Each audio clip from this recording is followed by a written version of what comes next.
Ibihe byiza abakunzi ba Christ the King TV nkuko bisanzwe tubazaniye ibintu byiza uko duhura tubazaniye ibiganiro tubazaniye abatumirwa uyu munsi rero ntibisanzwe turi kumwe n'umuntu nkuko muri kubibona muri kumubona kuri kamera za Christ the King TV muri kuhabona umuntu rwose navuga ni umusore mwiza w'intarumiko ufite amasoso ni abantu bake ushobora gusangana amasoso atari uruhara reka tumwakire. Murakoze cyane abakunzi b'iyi TV ndabashoboje cyane je nitwa Ndayisaba Samusoni ni amazina ababyeyi banyise ariko ubundi nanjye ndi intore zigenda imbere sinjya nivuga ngo sibe kubwira abantu ko ndi intore koramo iyo umugenza nyishinze murazi nkera karara kazataha ejo dore ko bize ngarama ari ikiko najyaga ndishakira nkiri umwana muto yakiruta ibyakurikiyeho n'ibyambanjirije niyo mpamvu nkirahira kingana n'ibere ryawe ndi intore y'umunsi imbere Samson mwamwumvishe rero n'umusore Samson utoroshye iyo umuntu burya afite n'ikivugo aba yarisobanukiwe ubu nawe warisobanukiwe. Narisobanukiwe cyane kuko ubundi we namaze kubona ubundi we buriya ntabwo nishidika. Ni iki kigusobanya iyo ugeze mu ngamba rero? Kinsobanya iyo ugeze mu ngamba ni iki kijya kigusobanya? Mba nabyizeho ntabwo byansobanya cyane kuko mba ndi tayari. Mwabyumvishe rero n'umusore udasobanya atera intambwe iteka ajya imbere siwe wenyine turi kumwe na Reverend Rwema Fidel Nyinse umuyobozi wa Christ the King TV akaba n'umuyobozi wa Christ the King Revival Church Imana bamugisha. Bivuze ngo uyu munsi ni wowe watwakiriye? Nabakiriye ariko kandi urabizi ko hari mu rugo urisanga ujya udufasha imirimo myinshi n'umuvandimwe Samusoni niwe watumiriye abantu kugira ngo uyu munsi bahamagaye kugira ngo turi mu munsi twibuka kwibohora kw'iki gihugu kubohora iki gihugu niyo mpamvu namuhamagaye kugira ngo tuze tuganire ntabwo tujya tubusanya n'intego za guverinoma za leta tuze no gutarama cyane ko numvisha nashobora kuba hari ukuntu ajya akoramo neza bikaza bivuge ko abantu bakurikiye cano batari buze kugira irungu. Ntabwo baza kugira irungu kuko uyu munsi no muri Bibiliya urimo kwibohora twaribohoye igihugu cyarabohotse turibuka abagiye bakora uburyo ki babohoye iki gihugu hari abagitangiye amaraso yabo akameneka kugira ngo iki gihugu kibohoke hari n'abagihari kikivuna mu bitekerezo mu bwenge kukireberera kugira ngo kibashe kugira aho kigera abo bose turabaha icyubahiro tubakuriye ingofero mwarakoze ingabo z'igihugu mwarakoze abanyarwandakazi mwese mwagiye mugaragaza uruhare mu kugira ngo iki gihugu kibe kigeze aho kigeze Imana ibahe umugisha. Navuze ngo rero abakunzi ba Christ the King TV be kugira irungu reka tube tuvuye aho tugaruke reka tugaruke mu gitaramo rero ubundi Samson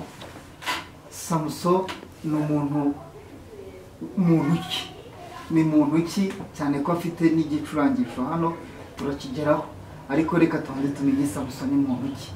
Ubundi Samson ni umunyamuziki mbega w'umwuga atari ukuvuga ngo mbikora by'imboneka rimwe hariho hose mba ndi mu muziki naba ndi mu rugo naba ndi kuganira n'umushyitsi wansuye ubundi tuganira tunyuzamo n'akazi bansura bose barabizi niko mbakira tuba tuva ku gikoresho tujya ku kindi. Kera iyo wageraga mu bikingi warabuka umuntu hari ibiri ku bibero bakoreremo babashe nacyo kirahari cyane bakoreremo hanyuma turagaruka dusobanurire icyari cyo.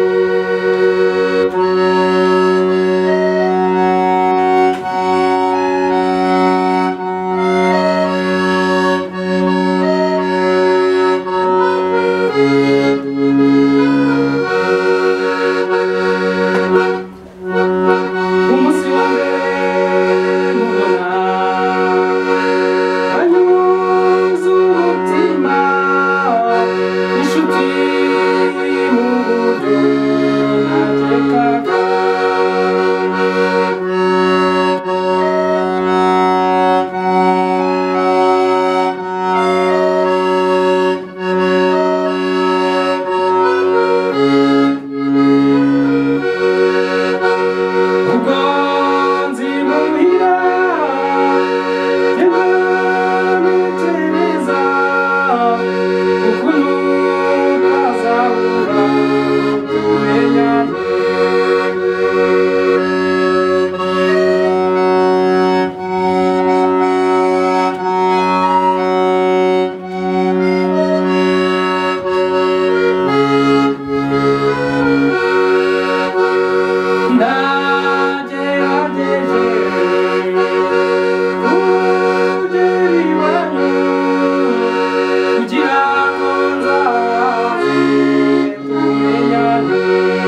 dativa wambereye imfura y'amaraso meza.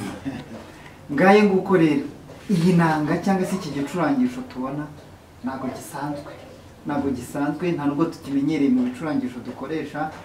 Tumenyereye wenda za trompete, tumenyereye gitari, piano, ariko iki kugicurangira ku bibero kandi hari indi nanga ya kera bacurangaga y'umuduri.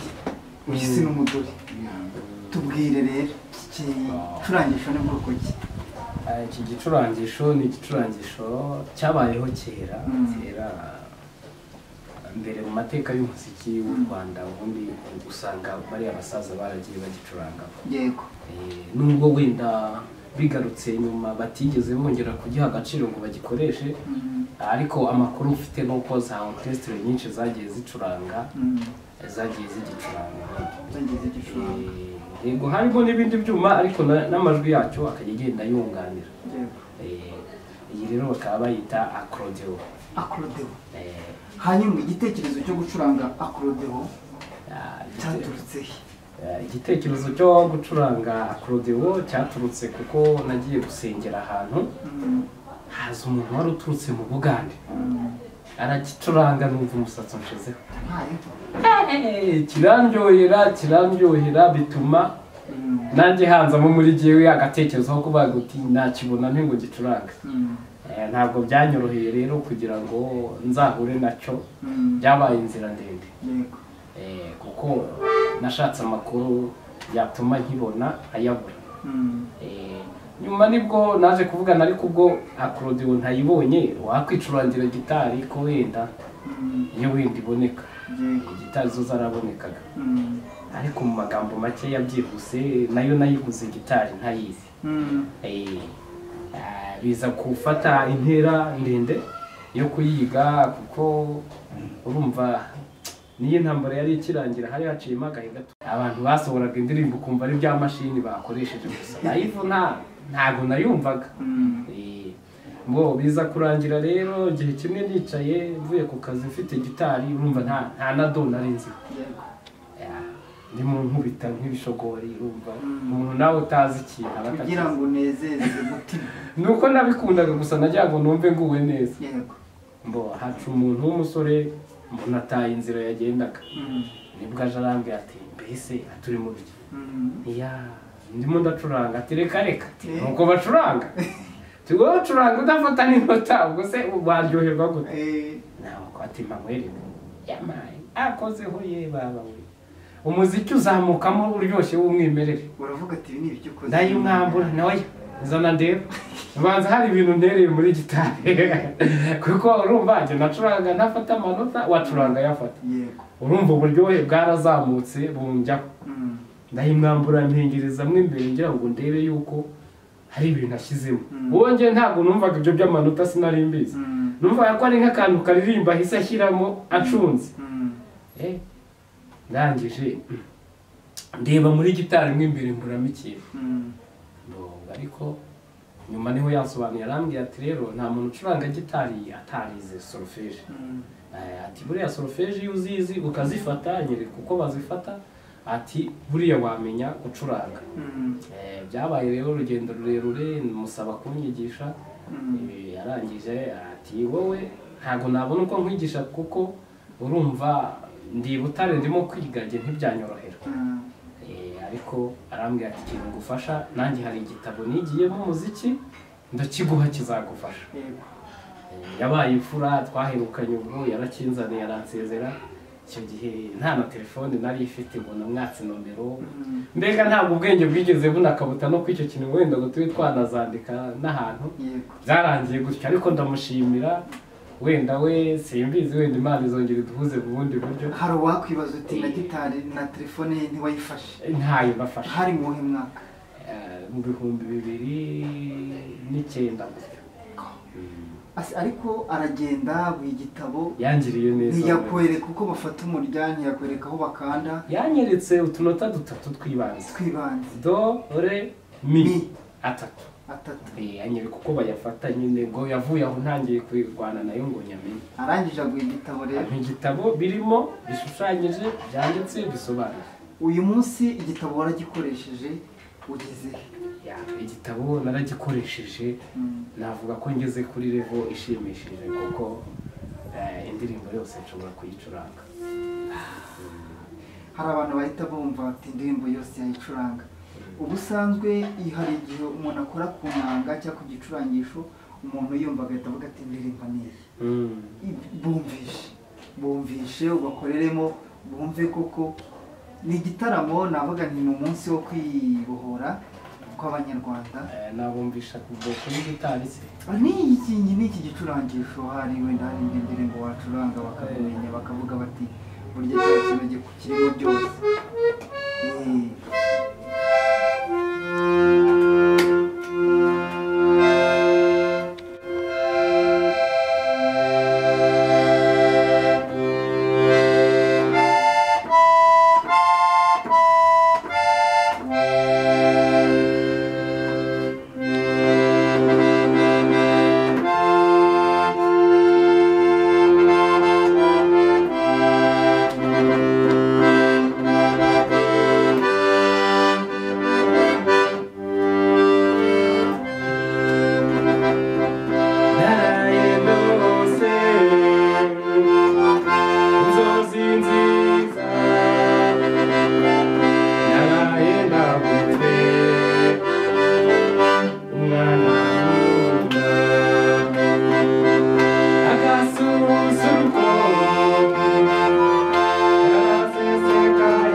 Ngayo nguko rero tubwire urwo rugendo kuva icyo gihe kugeza uyu munsi iyi nanga cyangwa se iki gicurangisho kikugejeje.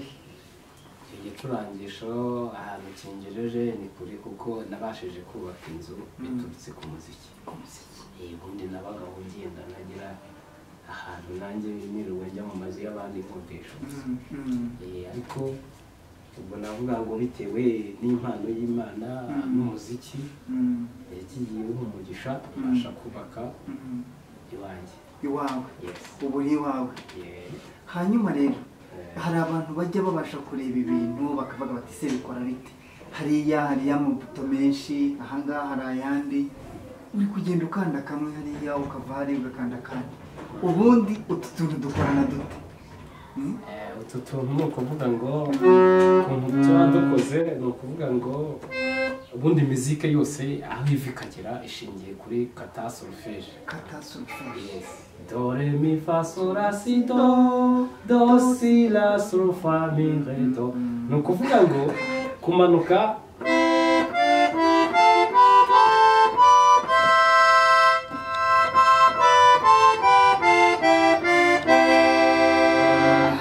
kuvuga ngo rero umuziki wose ibyo ubonye hano naha bibonye hano, noneho bikavuga ngo babyita guhuza note n'iyindi mu magambo yumvikana. Iyo ufashe do hano na hano uba ugomba kuyihabwa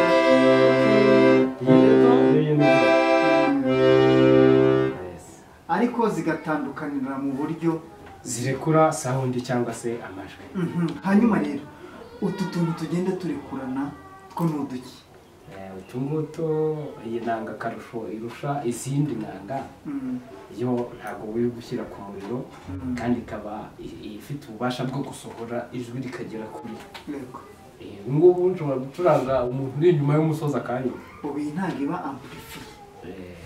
Ariko ni ukuvuga ngo ikabikesha iki? Ni igikoresho gishobora kuba gikoresha umwuka.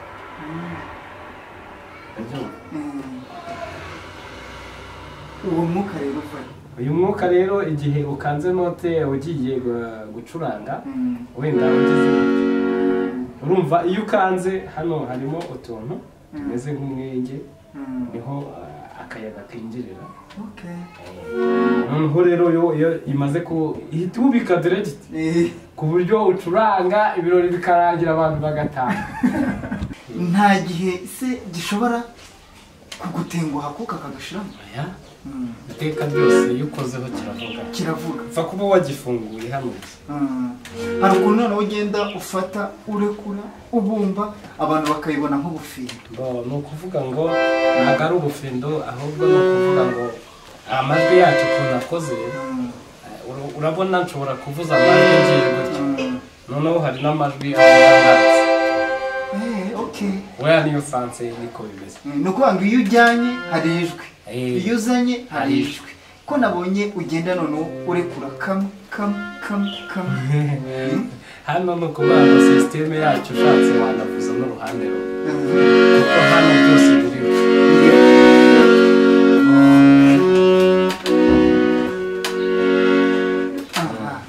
uyu munsi ni umunsi wo kwibohora kw'abanyarwanda ni umunsi twakabaye twizihiza turi ahandi hatari hano ariko kubera ibihe ntabwo byakunze uyu munsi uvuze iki cyangwa se murawuhuza gute na Bibiliya n'iki gitaramo cy'uyu munsi navuga uyu ni umunsi wacu umunsi w'abanyarwanda itariki ni itariki buri munyarwanda wese azi kuko no kuri kalendari iriho ko ari umunsi wo kwibohora navuga rero umuntu wese umunyarwanda wese yakawuhimbaje yakawizihije rero hari ibyo twibutsa hari amateka tuzi hano ndimo ndashishikariza buri muntu wese kumva ko ari umunsi we akwiye kuwuhimbaza akawunezererwamo uyu munsi ufite ibintu byinshi bivuze amateka yacu aho twumva ko hari icuraburindi abanyarwanda bavuyemo iki ni umunsi ukurikirana n'umunsi wo ubwigenge abantu baratanga amayira urumvishije abantu rero barimo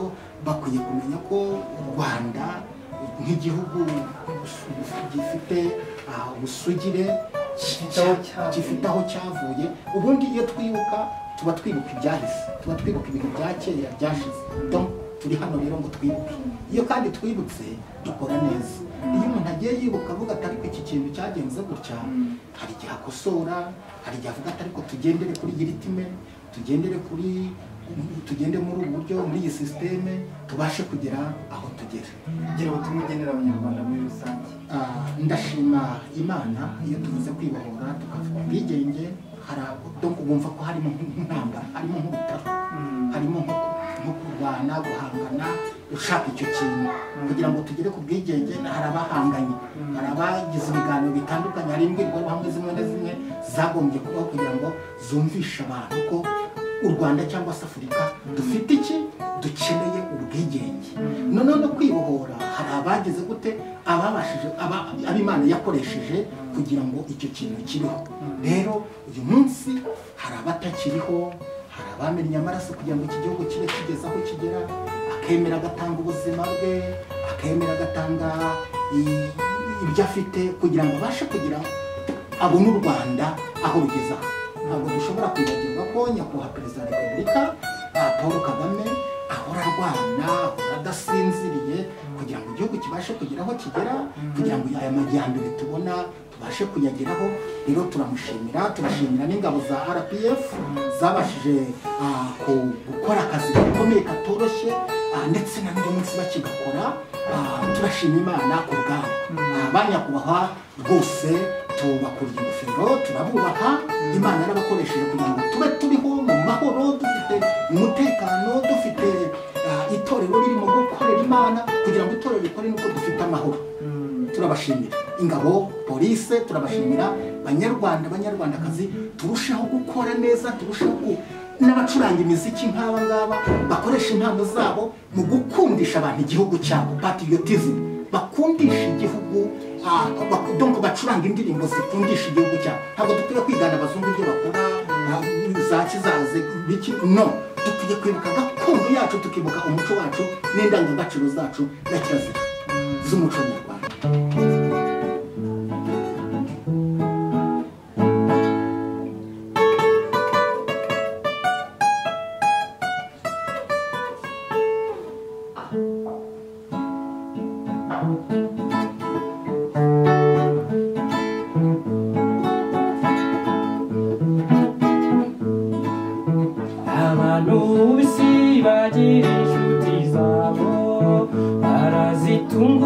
bakazitumaho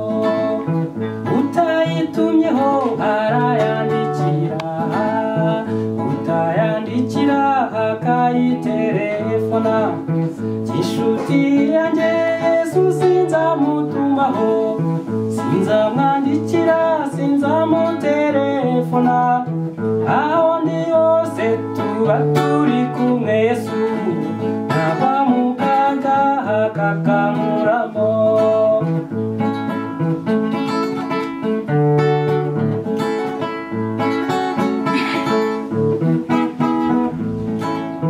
Nimugoroba tuba turi kumwe nawe, ntava mu kaga akakamuramo.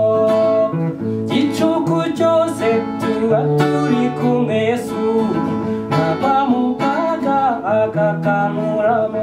Yesu inshuti yanjye Yesu sinzamutumaho, oya sinzamwandikira, sinzamuterefona, aho ndi hose tuba turi kumwe nawe, ntava mu kaga akakamuramo.